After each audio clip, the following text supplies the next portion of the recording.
Okay, welcome everybody. It is the hour. We have just started. Hi, my name is Tom Wilde from ProWritingAid.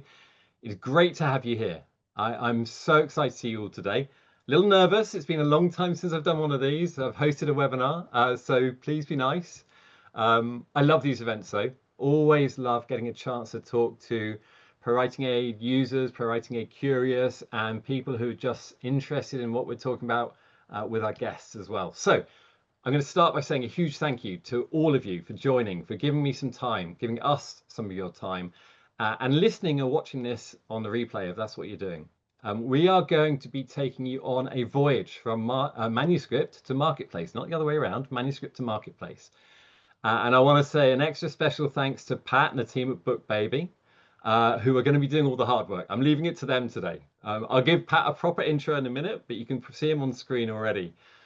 In the meantime, while we are waiting, let's just, while we're waiting for everyone to arrive, let's just make sure everything's working okay. What I'd like you to do in chat is just tell me where you're joining from today. I love to see how far and wide our audience is spread. So if you can see me, there we go. I can see people already jumping in and I can't keep up with it. That is phenomenal. I'm trying to pick out some people. I'm sure I saw someone from Hungary, Texas, Maryland, Sunrise, Illinois, Los Angeles. It's far too much for me to keep up with. But guys, there was one from Chichester in the UK. Okay, I'm hoping you're having as nice an evening as I am in Brighton, just along the coast. It's a beautiful evening here right now. Yeah, thank you, everybody. We're obviously working. Great to see you. Thanks for telling us. We're reaching you all loud and clear, it seems, which is phenomenal.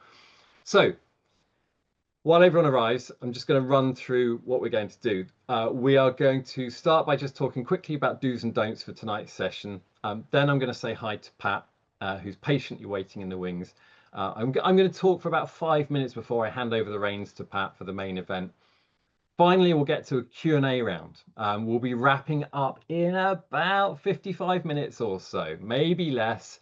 And then you can all get on with your morning, your night, your evening, your daytime, wherever you are, whatever you're doing. But let's begin with those do's and don'ts. So Pat and I really want this session to be interactive. We love you joining the conversation. So we usually have a really lively back channel in chat. Please use that to ask each other questions, to converse, to support each other. That's brilliant. I don't need to remind you of this, but please try and stay on topic and be respectful.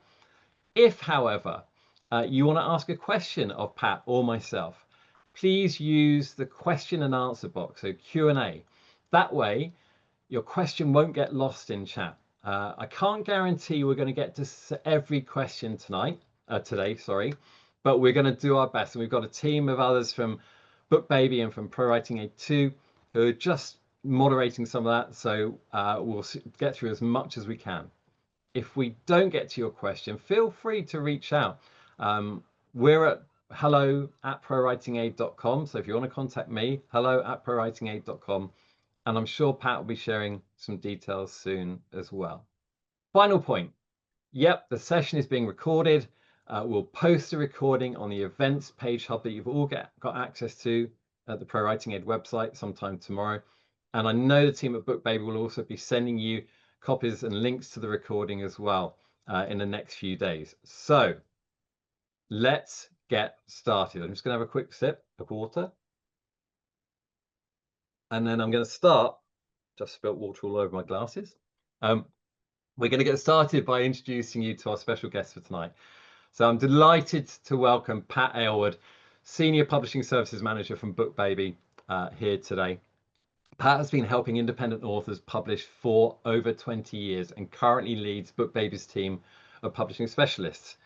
Prior to joining BookBaby in 2017, Pat spent 15 years as production editor, designer, and fulfillment coordinator for Chicago-based academic imprint The Copy Workshop and first-time author imprint First Flight Books. So we are delighted to have you with us today, Pat. Welcome along.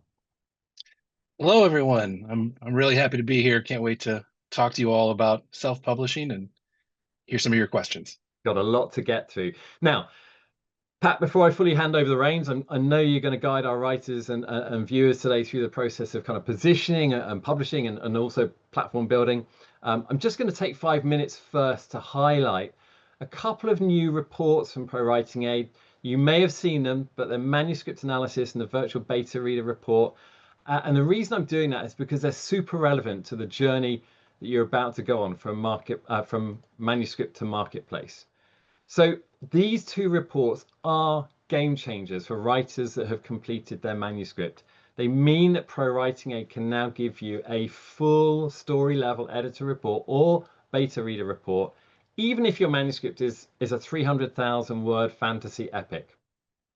Now, they're not a replacement for a human editor or a human beta reader, but before submitting your manuscript to your editor or beta readers, you're going to be able to fix a whole bunch of things, a whole bunch of issues to do with things like narrative themes, plot and structure, settings, characters, just by using these reports. We're talking about getting a kind of 4 or 5, maybe 6-page report containing actionable feedback that's ranked according to whether something is a major concern, a minor concern, or actually whether it's working really well. Now, I'm just going to take a liberty to show you quickly what this looks like. So I'm going to share my screen. I write in Microsoft Word, so you should see Microsoft Word on your screen right now. This is a short magical realism story I've been working on. Now, to run the new reports in Microsoft Word, first you want to hit ProWritingAid on your ribbon, and you'll get the ProWritingAid toolbar appear, and then go to Get Critique. Get Critique takes you to all of our story level editing reports. So you've got chapter critique, manuscript analysis, and virtual beta reader there. You'll also see a full feedback history. So any reports that you have run, copies of those reports are saved for your reference. We don't save the text, we save the report for you. That's really important differentiation. So if I open a manuscript analysis report of this short story, you'll see what I'm talking about. So here is the report I ran earlier today. It breaks the findings down into an overview, as well as a summary about the kind of narrative elements, the setting, the themes. Even gives me a bit of information about the competitive landscape. This is going to be super useful when it comes to marketing.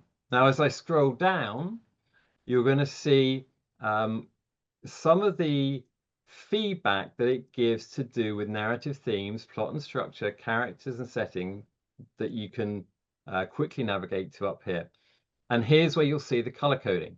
So you'll see, for example, that I've got a few concerns, some major concern here about the lack of narrative tension in the story. But what's more, it's telling me exactly where that is, and it's suggesting how to make improvements.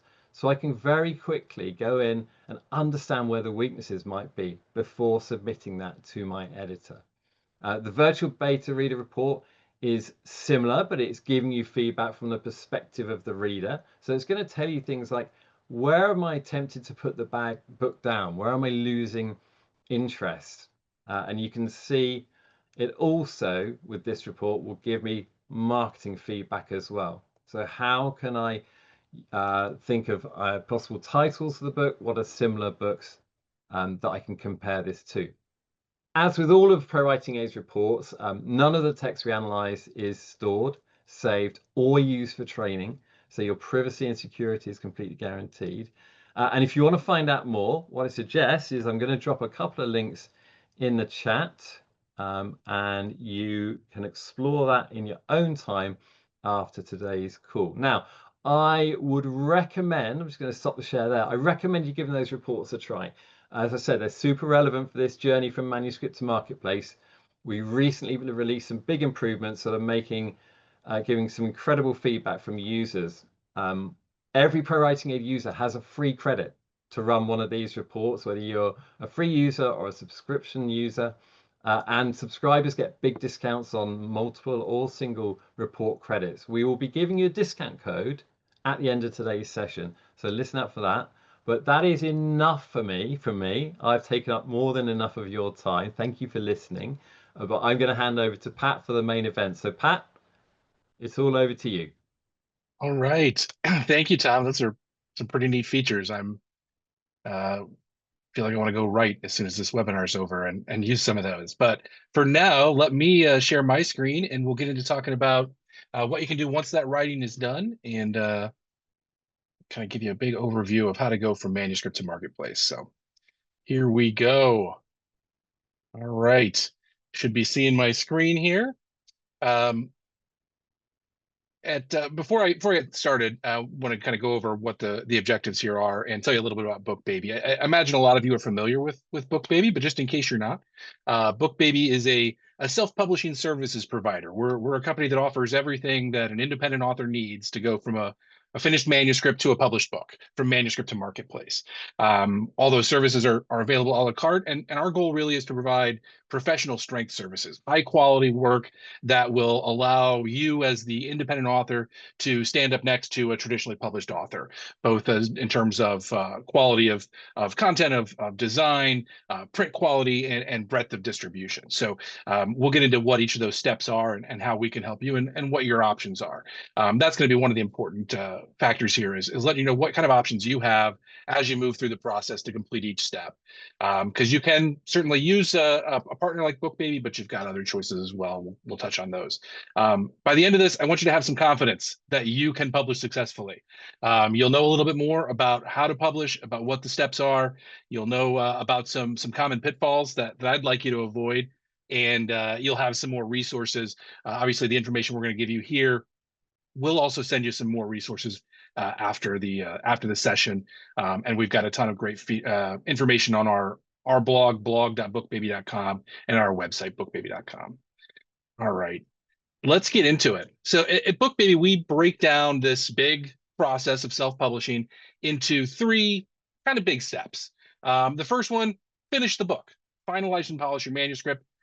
Step two, produce the book, which is where you prepare the actual book for publishing. And then step three, publish the book.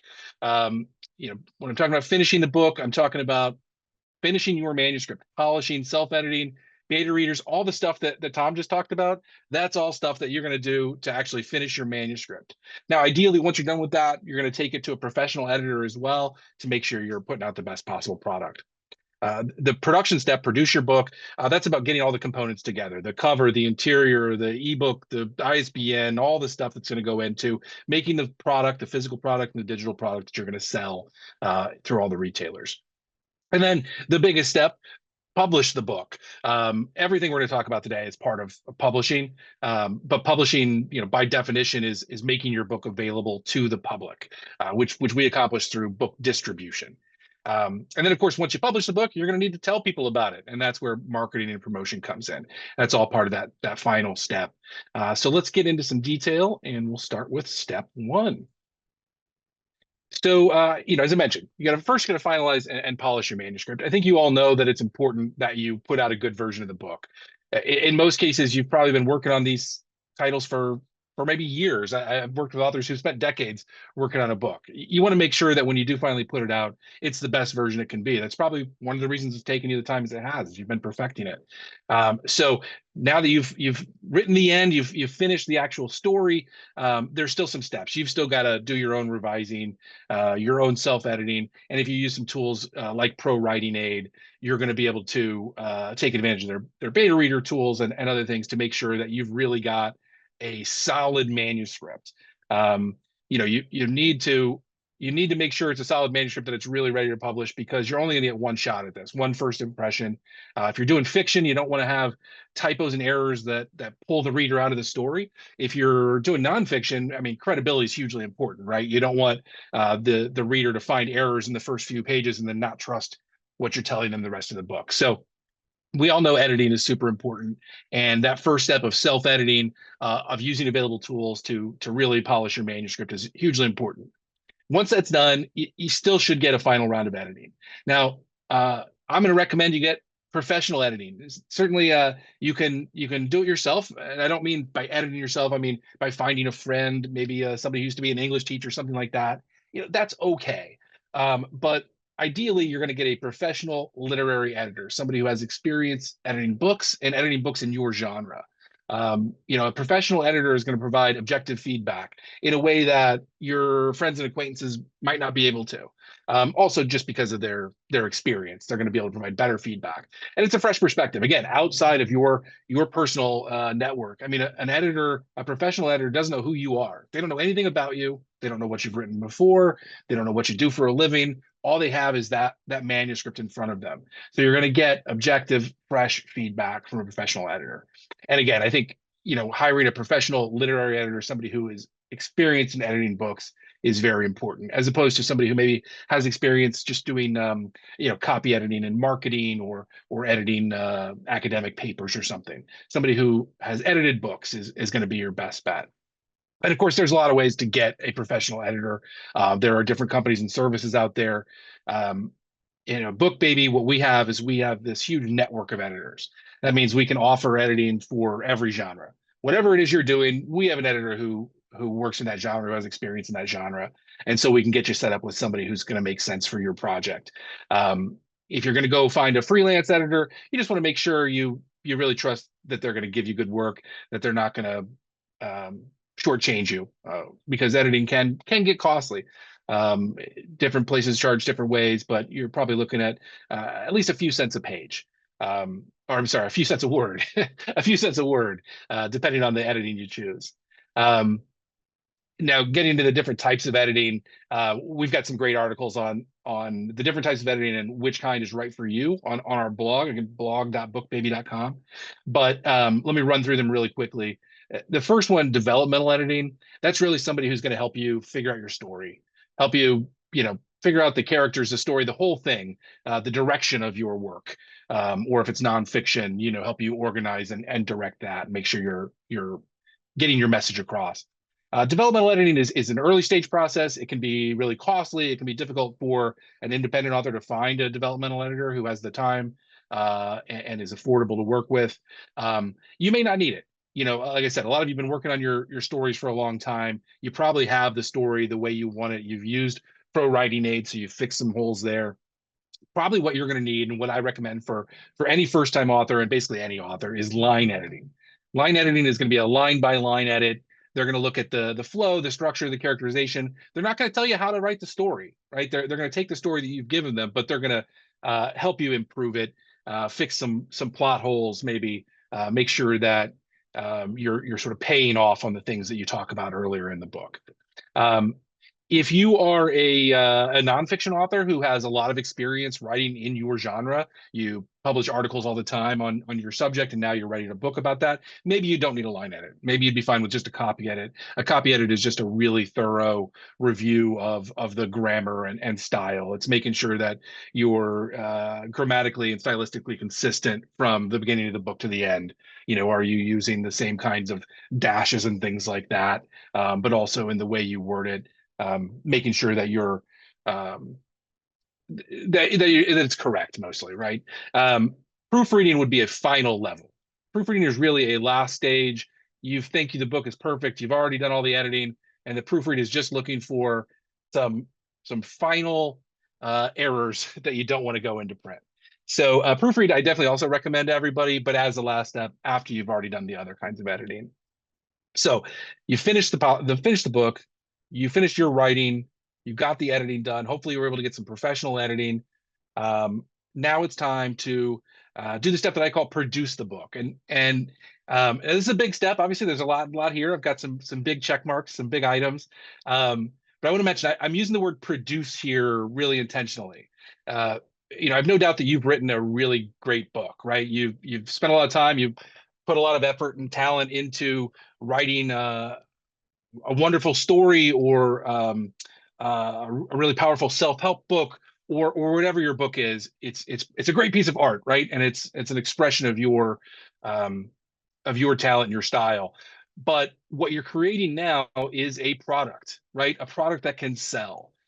Even if your goal is not to make $1 million or become a best-selling author, you still have to create a product that can be sold at retail. So we're creating a physical product in a physical book that can be sold in online retailers and bookstores, and by you at book fairs and things, and also a digital product in an ebook, maybe even an audio book, that can be sold online as well. So we are producing a book here. Let's start with cover design, okay? Cover design, whoops, I hit the wrong button. There we are, back to cover design. Let's start with cover design. I think everybody knows how important cover design is. The saying is don't judge a book by its cover, but that's because we all judge a book by its cover, and people still do. Maybe today more than ever. In the past, when people bought exclusively in bookstores, they would pick up a book, they'd hold it, they'd look at the back cover, they'd open it up, flip through it a little bit, maybe read the intro right there in the bookstore. Nowadays, somebody's seeing your book cover online as a little thumbnail, and they're going to decide in that moment, in a split second, is this right for me? Right? Is this book, does it appeal to me? If I'm looking for a specific genre, let's say I'm a sci-fi reader and you've got a sci-fi book, does the cover read sci-fi to me? Does it seem like something that I'm going to enjoy? Is it familiar or exciting? The cover is going to be really important, and people are going to make a split-second decision on whether they think it appeals to them. Nothing's really going to sabotage your credibility faster than a bad cover, an amateur cover that is inappropriate for your genre. Pardon me. So you really need something that is going to stand out, both in person, on a bookshelf in a bookstore, but also as a thumbnail, and that will stand up to traditionally published books. The best way to get that is by hiring a professional book designer. Now, look, I'm biased, right? I work for BookBaby, who offers professional design services. So, of course, I want you to use BookBaby's design services. But in general, I want you to use professional design services if you can afford it, because you're going to get a much better product and you're going to have a much better shot at success. Even as somebody who is a designer for a living but isn't familiar with book covers or doesn't do print design, might not get you what you need.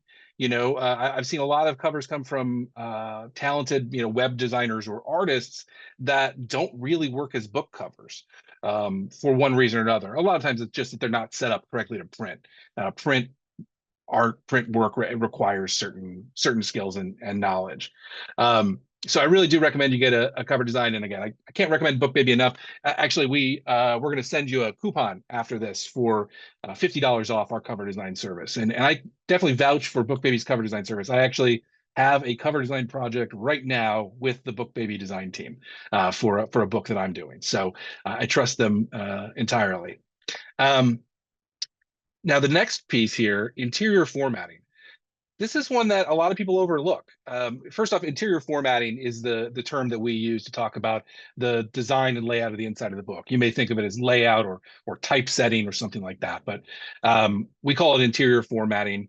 And it's really it's designing every page of the book, making it look great. It's often overlooked and really for good reason. I mean, good interior formatting often goes unnoticed. Good interior formatting enhances the readability of the book. So most readers will read through, they'll enjoy the book. They won't even notice how it was formatted or designed because they're so focused on the content, which is presented in a readable and professional format. One thing people will notice is bad interior formatting.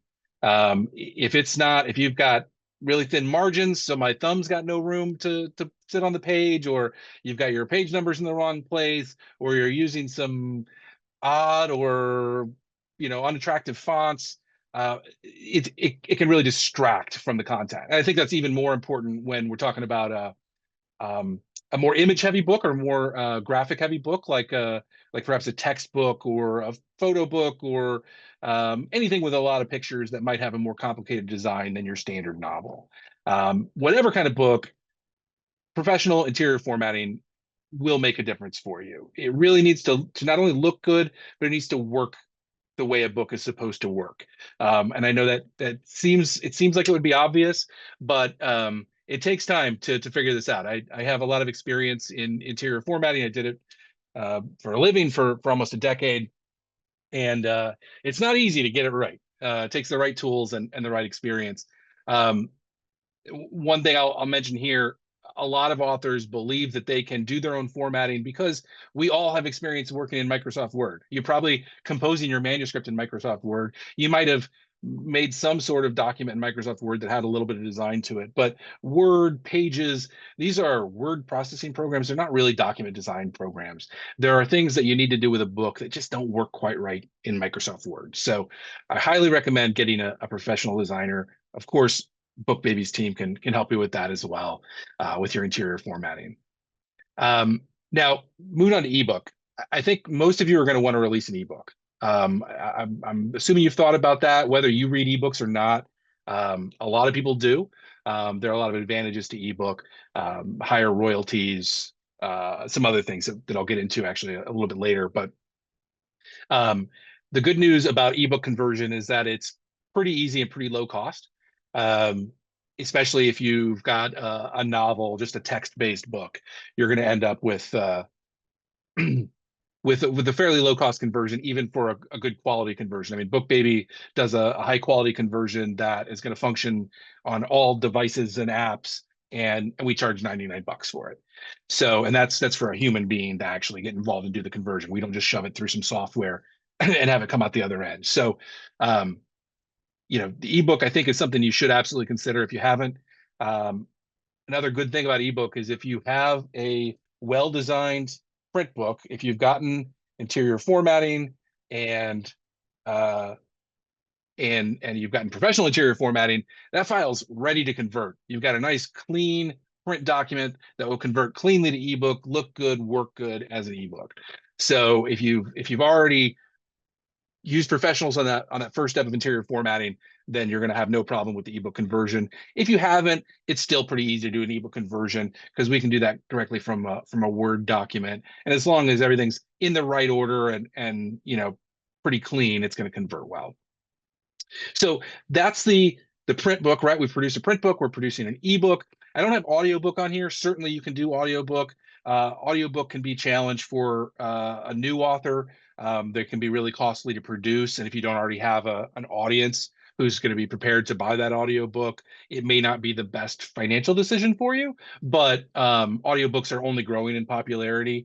And I can almost guarantee that after you publish your book, somebody's going to ask you, when is this coming out as an audiobook? So if you're going to do an audiobook, you're also going to want to get quality conversion. You got a lot of different options for audiobook, and I think we'll save that for a different webinar. But one thing to know is that your book cover, your print book cover is going to work just fine for your ebook cover. It's just the front cover. With the audiobook, the cover does have to be adjusted a bit because it needs to be square. So you'll have to make some changes there. Your designer will have to make some adjustments to create your audiobook cover. All right. So I've covered the general products, right? The digital and the physical products. A couple other things here. ISBN and metadata, maybe the more boring parts of this, but important. ISBN, it's a unique identifier for your book. It's just a way for retailers to tell your book from other books, to tell one version of your book from other versions of your book, and to help everybody find things more easily. You're going to need an ISBN for each version of your book. So let's say you do paperback and a hardcover book, you're going to need 2 ISBNs for that. You also had an ebook, you need an ISBN for your ebook. Similarly, you need one for your audiobook. So you'll need a unique number for each one. You can get those from the US ISBN agency or the ISBN agency in your country, or you can buy one of those from your publishing partner. BookBaby has ISBNs available. Metadata is another really important thing. You may have heard this term related to websites or images or other digital media. When we're talking about books, metadata refers to all the detail about the book that is going to help us create the listings for the book, the sales pages, right? So imagine an Amazon page for a book. Obviously, you've got the title, you've got the author, you've got a book description, that little paragraph right at the top. That is the first thing anybody's going to read about your book. It's hugely important. We call that the book description. There's also the author bio. With Amazon, there's the keywords. These are really important because, similar to the book cover, right? Let's say somebody gets to your Amazon page, they see the book cover. Hey, that looks great. Looks like something I might like to read. Now they're going to read this little paragraph that you've written. boy, that's got to be good. That's really got to do a lot of work. That's got to really convince the person to buy. They're feeling good. For some reason, they landed on your page. They like the cover. You've got to seal the deal with that book description. So metadata is hugely important. Make sure you read up on what you need for metadata. Uh, BookBaby offers a metadata optimization service where our distribution experts review that and revise and improve it for you. But make sure you're spending time thinking about your metadata and getting that right, because it's going to definitely impact your ability to sell the book. And then finally here, the last step of step two, quality assurance, proofing your book. Obviously, we already talked about editing, right? We talked about self-editing and professional editing and proofreading, but now we've designed the book, right? We've laid it all out in other software. We've gone from this 8.5 by 11 Word document down to maybe a US Trade, a 6 by 9 book. Everything's been shuffled around and reorganized. And there could be additional errors in there. There could be errors that weren't caught with the editing. There are things that you don't notice sometimes until the layout happens, like an errant return in the middle of a paragraph that you didn't see in Word, but now here it is. You can see it in the final book. It's also entirely possible for errors to get introduced in the design process. Not common, but I know when I do interior formatting, I tend to have my fingers sort of hovering over the keyboard, and every once in a while, one of my fingers will get heavy and I'll actually just hit a letter. And now I've got like just a random, letter F in the middle of a word. So I catch those when I'm doing interior formatting, and your professional interior formatting should catch those as well. But this is your book. Is in the end, with self-publishing, it's all up to you. So you've got to be doing that quality assurance. After you've got the design done, get a physical copy of the book, read through it again as a physical copy, make sure you're really happy with everything. And then do the same with the ebook. Really thoroughly proof stuff. Make sure you proof everything before you give that final go ahead and send this out into the world. Okay. So we've very quickly, I realized, run through the production of a book. There's so much more we could talk about here, and we'd be happy to talk to you more about that. I think we'll send, like I said, we'll send you some more detail, but BookBaby is easy to get a hold of. We've got a great team of publishing specialists on the phone that can help you make the right decisions here, talk to you about your options, and we also have some great information just on our website, and we'll get you the phone number and email later. Now, though, let's move on to step three. Step three, the real biggest step, which is publish your book. Like I said, this is all publishing, right? But this last step where we actually take this book and make it available to the public, this is the big one. This is what you've been working for, both in the writing, the editing, and the production phases, right? So now we're ready to put it out there. Before I talk about how we're going to get the book out there, I just want to talk briefly about your printing options. This is really something you'll want to think about probably before you start your design, but it is related to distribution. Specifically, I want to talk about the difference between a hardcover and a paperback. Now, depending on your genre, that decision may be made for you. Maybe your book needs to be a hardcover. Maybe you're doing a coffee table book, right? You probably want a hardcover book. Maybe you're doing a fantasy novel, you want to do a paperback. Maybe you want to do both. That's pretty common, right? You're going to have a hardcover version and a paperback version. You'll have to decide how to do that. One thing to keep in mind is that hardcover books cost more to produce. And so then they need to sell for more, right? They have a higher retail price. I think you all know that just from buying books, that it costs more typically to buy a hardcover book. So you have to decide what you want to do, both based on what your audience wants, which is really the most important thing. What is your audience interested in? And then you'll have to look at not only your budget, but the budget of your audience. How much are they willing to pay? Keep in mind, you've got your hardcover, which might cost more than your paperback, but you're also going to have an ebook, which is going to have a really nice price on it. One other note on book printing, there are different printing options. And depending on how you end up doing your distribution, some of the other decisions you made, you may use a different printing method. In general, you've got two options: digital or offset printing. Digital printing is much faster. It costs a little bit more because it's faster, but it can be done in any quantity from 1 to 10,000.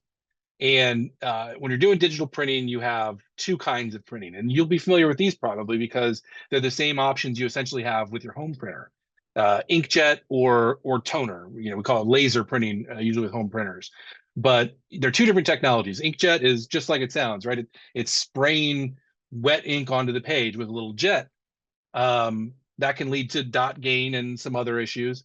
Toner is dry toner. It's these tiny little particles that get ionized and adhere to the paper, and that's all frankly a little bit beyond me from a technical standpoint exactly how it works. But I know what the end result is, and that is absolutely beautiful quality printing with the toner based printing. If you are doing color printing, I highly recommend toner based. With inkjet, if you're doing color, or even if you're doing black and white with images, or black and white with maybe large sections of black ink or gray, inkjet can be a real problem because you end up with this banding and streaking and white lines, inconsistency basically. Toner is going to give you really consistent, rich color throughout. So I highly recommend toner, and that is probably not surprisingly, that's what BookBaby uses. We use high quality toner based presses. Offset is what traditional publishing typically uses. Offset is for large runs, 5, 10, 20,000.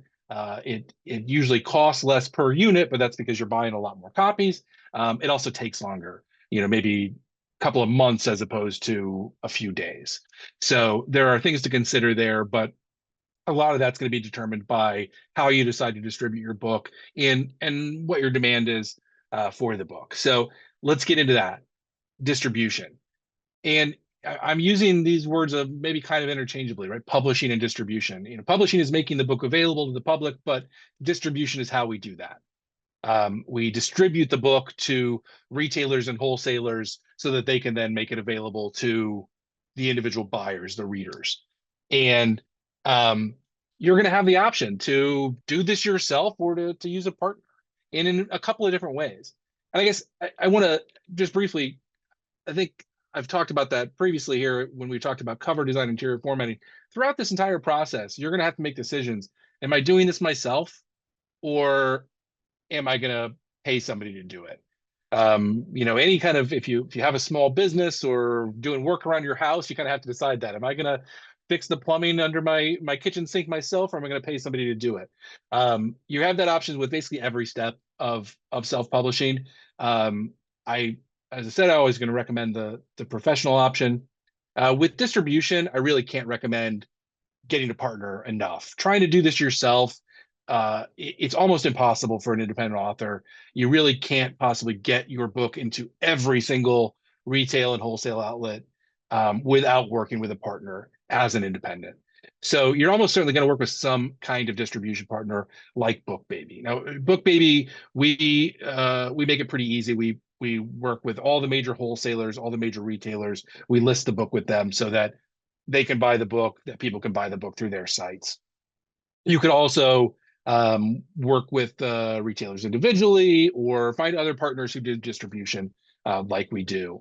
Now, when you're talking about that, you're again looking at two options basically as far as the book printing goes. You can either use a print on demand option or a bulk printing option. So either printing one or a small number at a time, or printing a few thousand books and storing them. The bulk printing option is not going to be right for most projects. It really depends on what your book is, again, who your audience is, where you're going to be selling that book. But most people don't have room in their garage or guest room for thousands of books. It's a huge upfront expense to buy thousands of books, especially if you're not sure how well it's going to sell. And then assuming you do buy that, how are you going to get those books to the retailers and wholesalers? Are you paying someone to warehouse those and fulfill those? If you are, then you've probably eaten up any savings that you made by doing bulk printing. So, for the vast majority of independent authors, self-published authors, I'm recommending a print on demand model. And within that model, there's really a couple different options. So you may be familiar with Amazon KDP, right? I mean, you're certainly familiar with Amazon. You probably bought a book there before. Now Amazon sells everything, not just books, and they don't just sell books that they've printed, but they have a model, their Amazon KDP, where you can list the book with them, and then when someone buys the book, Amazon will actually print it in one of their facilities and ship it to the customer. That's printing. That's print on demand. It's printing to the demand of the reader. What BookBaby does is a little different. We print to the demand of the seller. So we print to the demand of the retailer and wholesaler. the retailer, the wholesaler, they try to forecast demand. They figure out how many books are we going to sell in the next few weeks, and they base that off of pre-sales, off of page views, off of actual orders, off of a number of things. And these days they're using algorithms and complex tech to forecast this demand. But they decide, hey, we're going to need X copies. We're going to need 100 copies over the next 2 weeks. And so then they would order those 100 copies from BookBaby. We would print them in a couple of days, ship them to that warehouse of maybe Ingram, the big wholesaler, or Amazon or Barnes and Noble or whoever, and then that retailer would sell those to the individuals, or the wholesaler would sell those to the retail stores. So that's printing to the demand of the seller. It's a the two models, whether you're printing to the demand of the reader or the seller, a lot of times it comes down to the quality of that printing. We do really high quality printing. If you use a service like KDP, it's kind of bottom of the barrel printing because it has to be fast and cheap, and so it's not going to be as quality of a book. So how you do this, again, it probably depends on what your goals are, what your genre is, who your audience is, and what they're expecting. More detail to be had there, something that we'd be happy to talk more about. But kind of doubling back on that and knowing where you want to sell. Now, I've certainly worked with plenty of authors who have a book that is of hyper local interest. Let's say it's a book about the history of your church, or a local restaurant, or just your hometown or something. It may be that the only people who are ever going to buy that book live within 10 miles of you. In that case, do you really need to make it available online? Maybe not. You probably can just buy however many copies you think you're going to need and sell them in person whenever you get that opportunity. Most of you, though, are probably hoping to make this book available broadly, to make it available to people all over the country, all over the world. Heck, even if it is a book about your hometown, some people have moved away. They might want to order it from where they're living now. So you're almost certainly going to want to make this available online. Figure this out ahead of time. Where do you want to sell the book? First off, do you want to make it available for sale broadly? Probably yes. If so, do you want to make it available for sale through brick and mortar bookstores? Or is online only okay for you? That's fine. A lot of books are sold online. But if you want the potential to sell a book in a brick and mortar bookstore, you're going to need to make certain decisions about your distribution. BookBaby works with Baker and Taylor. They're the biggest wholesaler for libraries and university bookstores. And so our books are available to libraries. If you go with somebody, if you go straight to Amazon KDP, your book is not going to be available to bookstores. It's not going to be available to libraries. So think about where you want the book to be available and tailor your distribution solutions to that. So that's print books. The next one is nice and easy. Again, back to ebooks. Ebooks are pretty simple, right? An ebook is it's a digital file. There is no warehousing involved. There's no printing costs, no shipping costs. There's no returns. And actually, I skipped over returns. I got to come back to that. Let's do that right now. I want to talk briefly about returns. It gets complicated, but going back to print books, returns are a part of the book business. Okay, a publisher, sends book to the wholesaler. The independent bookstore buys 30 copies of the book from the wholesaler. They put them on the shelf. They sell 25 copies, and then it's time to bring in another book. They send another 5 back to the wholesaler. That's just the way it goes. And in fact, the rate is really close to about 30% across the industry for returns. And depending on how you distribute this book, you maybe billed for those returns. So find out how that's going to work. With BookBaby, there's no cost to the customer. That means no cost to the author for returns. There's no ongoing cost, no bill we're going to send you when books get returned. You won't earn royalties on returned books, but you're not going to be penalized for them. Other retailer or other distribution solutions like Ingram Spark, for example, will send you a bill. You'll get charged for the printing cost of that book plus fees every time a book gets returned. So make sure you look into returns before you make a decision on who's going to distribute your printed books. Otherwise, you may get a really unpleasant surprise bill down the road. Back to ebooks. No returns on ebooks. They're digital files. It's great. Ebooks are nice and easy. Again, you're probably going to want to do an ebook.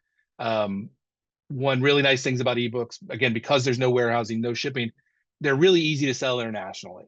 to try to sell a print book in some far-flung country can be harder because that store in that country might have to buy the book and pay extra for shipping. So maybe they have to charge a higher retail price. With ebooks, it's just not an issue. The price might be a little different from country to country, but that book is going to be available basically anywhere somebody reads your language and has a cell phone, right? And everybody has one. So anybody who has a phone in their pocket can buy your ebook. And ebooks have great royalties too. Again, because there's no print cost to recoup, you can make really good royalties on ebooks. So you want to do an ebook, and they're nice because you can really make them available everywhere, and it's extremely low cost to make the book available, and then it's all profit when it sells. Okay, that's publishing, right? I mean, that's distribution. And again, that's distribution is publishing. So it's the biggest part of this. Maybe it's probably the most complex part because you're talking about royalties and returns and all this stuff. So you need to know more about this, more than I have time to tell you today. Please check in with BookBaby. We'll be happy to tell you more about it and give you some insight into what we can do. Now on to the last step. Again, one of the biggest, marketing and promotion. Now, marketing and promotion, this really, you've published the book now, but you need people to know about it, right? So that's where this comes in, and this really should start before you publish, and it's going to keep going until you no longer want to sell the book. I really recommend that you start marketing and promoting your book before you even write the end. One of the pieces of advice that I always give is share the journey. Let people know where you're at in the process, how this writing and publishing journey is going. The more invested they get in your journey, the more likely they are to not only buy the book when it comes out, but to spread the word about the book and get other people involved. So the best thing you can do is build an author platform. That means website, social media page, a link tree with a bunch of social media pages, some way for you to communicate with your potential readers and for them to communicate with you. And I recommend starting that again before you publish. As you get ready to launch, having a website is a great thing. Having active social media is a great thing. If you have a website, you can use it to capture email addresses leading up to the launch. Then you can have an email list and you can communicate with your readers that way. It's just really important that you be involved with your readers and be reaching out to potential readers so that you can spread the word of this book. It's an uncomfortable process. It's something a lot of people won't like to do, but it's something you're going to have to do. Now, to get beyond your local network, your immediate social media network, one of the best tools is going to be paid advertising. As far as marketing communications options, advertising, obviously a tried and tested method. These days with Facebook ads, Facebook, Instagram, with Google display ads, LinkedIn, Amazon, it's really easy to target readers who are actual potential buyers, right? Target people who are actually likely to read your book, whether it's because they read other things in your genre or the topic that you're writing on. I mean, Facebook knows everything about its readers, right? And we can use that to target them. So these ads can be incredibly effective at reaching people that you would otherwise have no hope of reaching. So I really do highly recommend considering advertising as a part of your marketing communications mix. Finally, on my list here, I've got direct to reader sales. I really can't encourage you enough to take every opportunity to sell directly to a reader, whether that's like at a local book fair or a farmer's market or something, or whether it's on a direct to reader sales site like BookBaby's bookshop.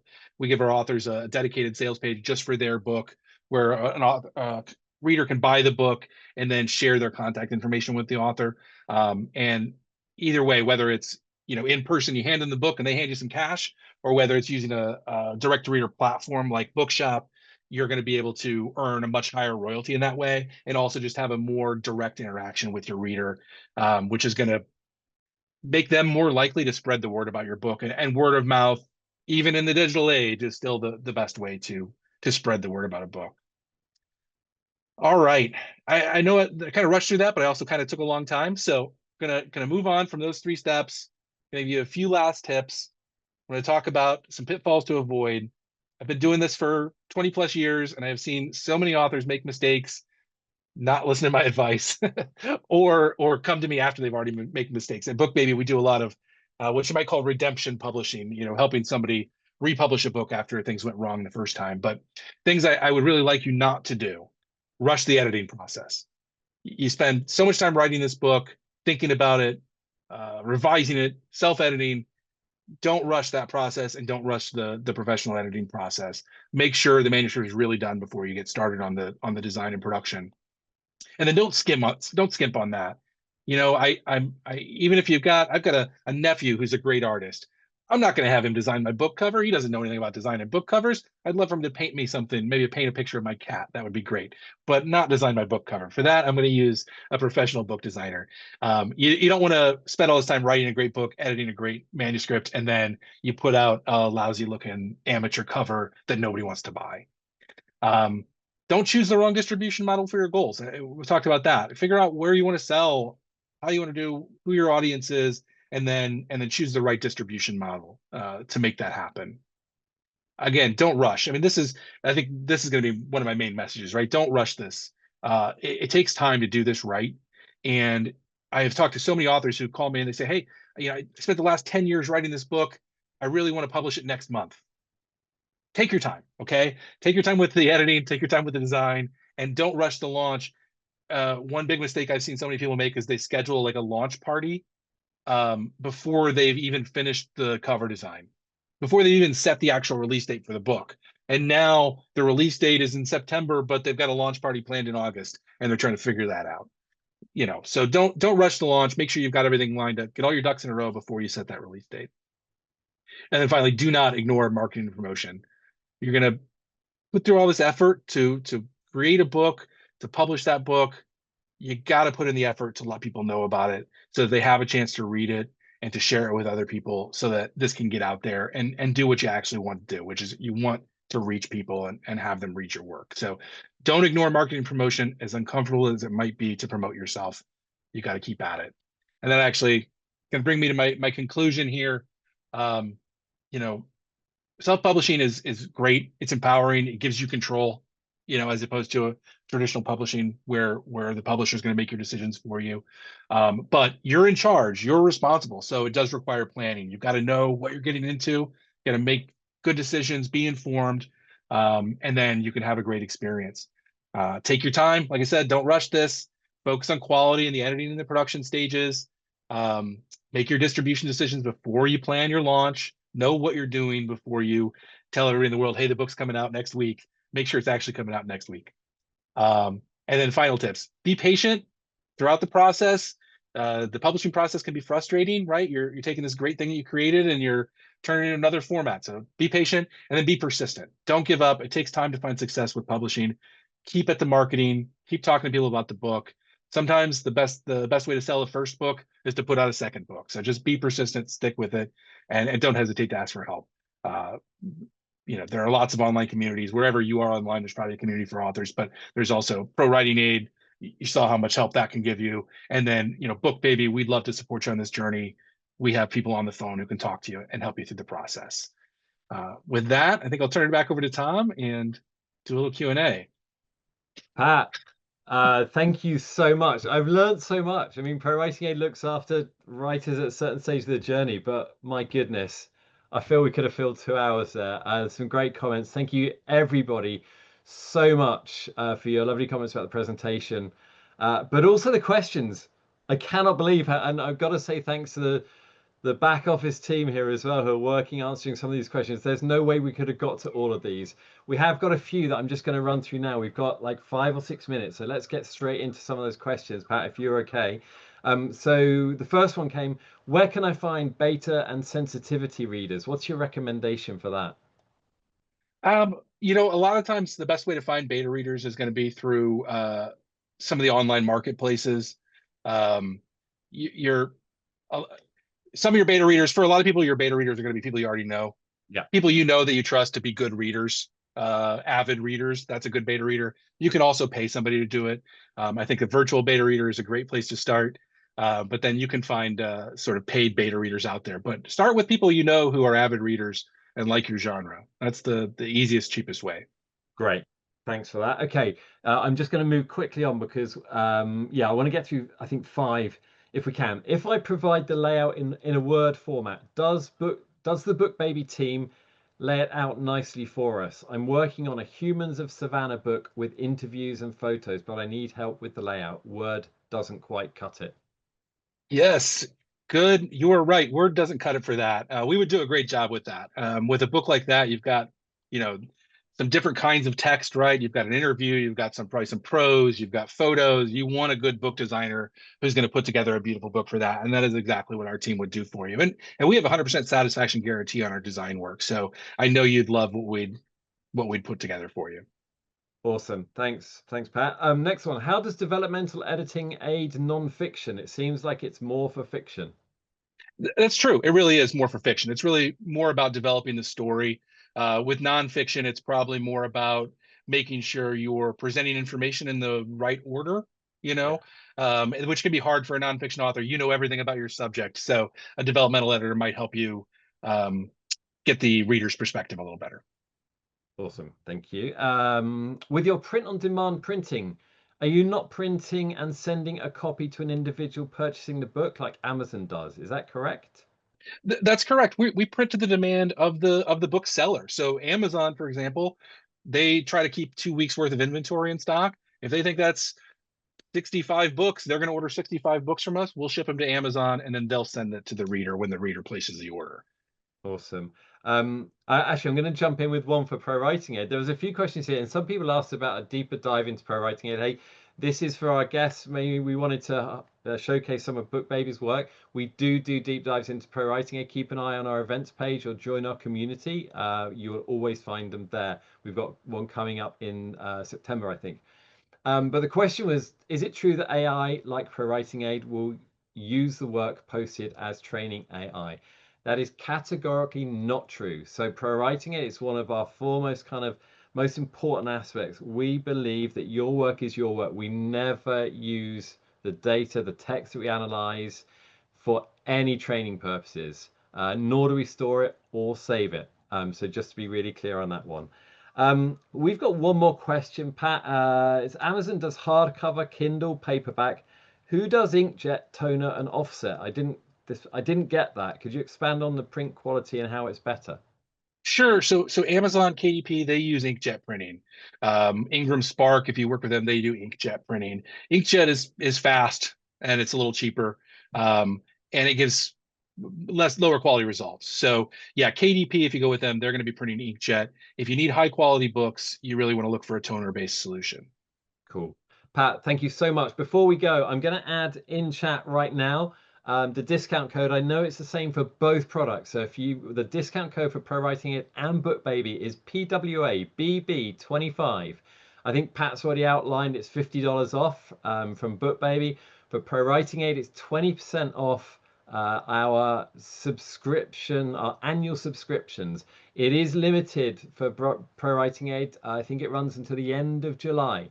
So if you want to use that on a ProWritingAid annual subscription, it runs up to the end of July, 20% off. Just use it on the pricing page. Pat, any closing words from you? And thank you everybody for joining us here, and it's been a treat.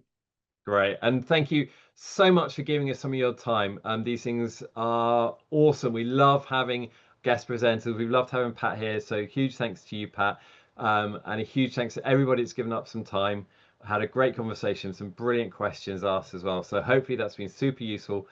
And look, we're giving you 2 minutes back. Looking forward to seeing you at the next webinar. Until then, stay safe, everybody.